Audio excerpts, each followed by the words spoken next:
کرو منظوریاں آقا کدی روزے تے آواں میں چوما روزے دی جالی نوں چوما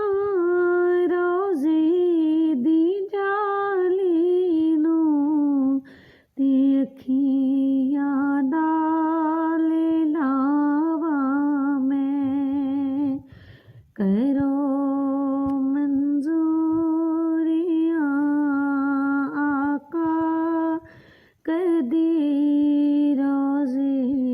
تے آواں میں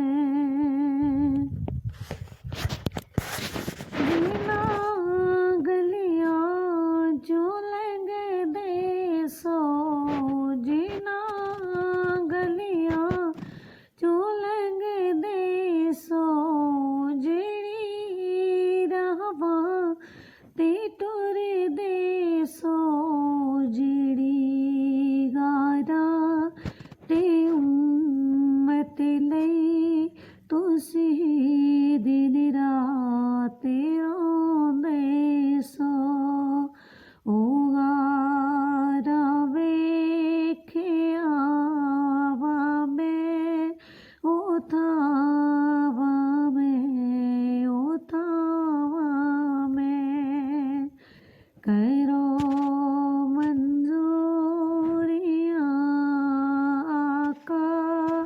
کدی روزے تے آواں میں چوما روزے دی جالی نوں چوما روزے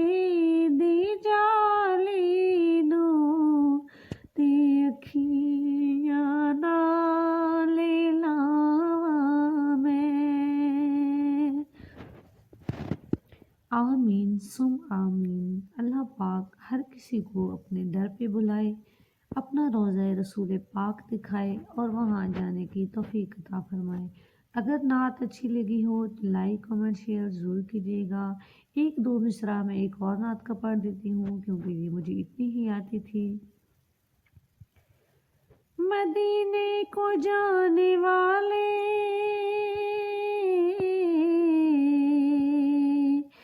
تجھ دیتی ہوں دعائیں کہ در مصطفیٰ پہ جا کے تو یہاں کو بھول جائے تیری